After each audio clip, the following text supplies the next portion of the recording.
Salut, c'est Frédéric Lacharité, courtier hypothécaire. Je vous présente mon émission Indépendance financière et hypothèque, dans laquelle je vais parler de finances personnelles, d'argent, de trucs pour arriver à l'indépendance financière et bien sûr d'hypothèque. Je m'adresse à ceux qui veulent s'enrichir, qui veulent prendre leurs finances en main. Je m'adresse à la classe moyenne, ceux qui veulent sortir du rat race. Je vous transmettrai ma formule pour atteindre l'indépendance financière. Donc, je vous invite à vous abonner à ce podcast. Ce sera un honneur pour moi de vous parler d'indépendance financière et d'hypothèque. Bonjour à tous et bienvenue dans un nouvel épisode d'Indépendance financière et hypothèque. Je suis Frédéric Lacharité, votre hôte et courtier hypothécaire à Montréal. Alors, je vous rappelle, l'objectif de mon émission est de vous aider sur votre chemin vers l'indépendance financière. Parfois, c'est tentant de se laisser emporter par la nouvelle tendance financière à la mode en se disant que ce qui fonctionnait dans le passé, justement, c'est dépassé, puis qu'aujourd'hui, c'est différent. Mais c'est pour ça qu'aujourd'hui, les 5 lois de l'or tirées de L'homme le plus riche de Babylone, c'est mon sujet. Ces 5 lois sont des principes intemporels sur lesquels on peut se fier pour accumuler un patrimoine. L'homme le plus riche de Babylone est un livre de développement personnel écrit par George S. Clason qui présente des principes financiers intemporels à travers des paraboles se déroulant dans l'ancienne Babylone. Le livre met en lumière des concepts clés pour atteindre la richesse et la prospérité, comme la nécessité de vivre selon ses moyens, de payer ses dettes, de conserver une partie de ses revenus, d'investir avec sagesse et de chercher constamment à accroître ses compétences et ses connaissances financières. Il insiste également sur l'importance de la persévérance et de l'intégrité dans la construction d'une richesse durable. L'homme le plus riche de Babylone est un guide pratique et inspirant pour quiconque aspire à améliorer sa situation financière et à bâtir un avenir financier solide. Je commence par lister les 5 lois et je vous résume chacune d'elles par la suite. Donc, la première loi dit de garder une partie de tout ce que vous gagnez. La deuxième loi enseigne de faire de votre argent un esclave qui va travailler pour vous. La troisième loi conseille de prendre des décisions avisées en matière d'investissement. La quatrième loi préconise de protéger votre trésor contre les pertes. Et enfin, la cinquième loi souligne l'importance de veiller à ce que votre future source de revenus continue de croître. Alors, je commence par la première loi qui est de garder une partie de tout ce que vous gagnez. Cela peut sembler évident, mais trop souvent, nous dépensons tout ce que nous gagnons sans épargner pour l'avenir. En suivant cette loi, nous nous assurons de toujours avoir une réserve financière pour les temps difficiles et pour investir dans notre avenir. La deuxième loi nous enseigne à faire de notre argent un esclave qui travaille pour nous. Cela signifie que nous devons investir notre argent de manière à ce qu'il génère des revenus passifs plutôt que de simplement travailler pour obtenir un salaire.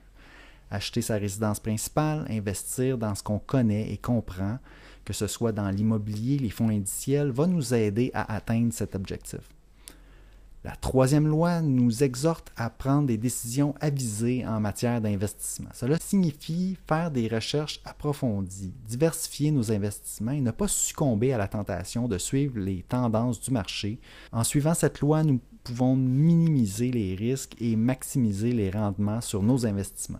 Passons maintenant à la quatrième loi qui consiste à protéger notre trésor contre les pertes. Cela signifie souscrire possiblement une assurance adéquate, à diversifier nos investissements et éviter les prises de risques inutiles. En suivant cette loi, nous pouvons nous assurer que notre patrimoine est protégé contre les revers imprévus.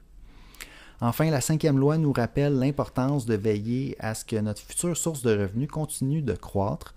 Cela signifie investir dans notre éducation et notre développement personnel, rechercher constamment de nouvelles opportunités et rester ouverts au changement.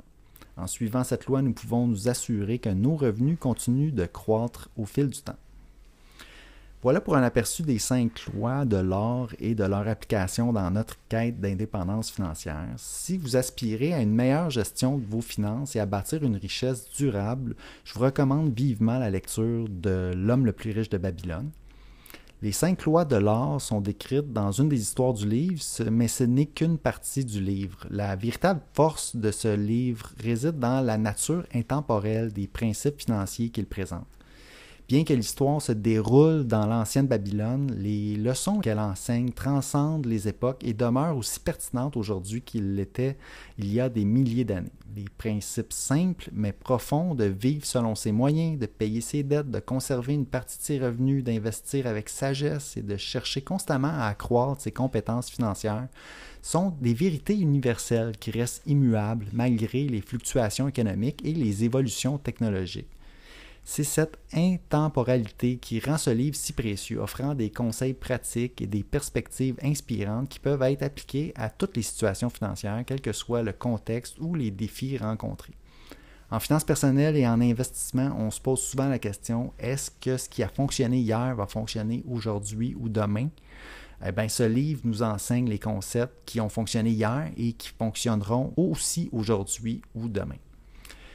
J'espère que cet épisode vous a été utile. N'oubliez pas de vous abonner à mon émission pour ne pas manquer mes prochains épisodes où je continuerai d'explorer des sujets liés à la finance personnelle et aux hypothèques. Et puis si sur votre chemin vers l'indépendance financière, vous avez besoin de conseils et que vous souhaitez parler à un courtier qui comprend vers où vous vous dirigez, que vous souhaitez parler à un courtier qui est déjà passé par là où vous êtes, n'hésitez pas à communiquer avec moi, ça me fera plaisir de vous aider.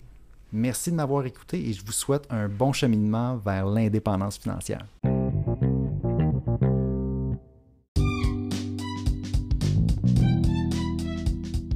Alors, si vous avez apprécié l'émission, je vous invite à vous abonner. J'ai aussi une page Facebook à laquelle vous pouvez vous abonner. Ça s'appelle Frédéric Lacharité, courtier hypothécaire. Vous verrez passer mes publications hypothécaires quotidiennement. Si vous avez des questions ensuite d'hypothèque pour moi, achat, renouvellement, refinancement, n'hésitez pas à communiquer avec moi en prenant un rendez-vous. L'adresse parleravecfred.com, c'est un site, ça va vous mener directement sur mon calendrier. Vous pouvez choisir la date, l'heure, choisir le moment qui vous convient pour prendre rendez-vous. Ensuite, par courriel à hypothèque au pluriel, donc hypothèque avec un S, à commercial frédériclacharité.com, téléphone 514-243-8994. Toutes ces infos-là sont disponibles dans les notes de l'émission. Puis ça me fera plaisir de parler d'indépendance financière et d'hypothèque avec vous.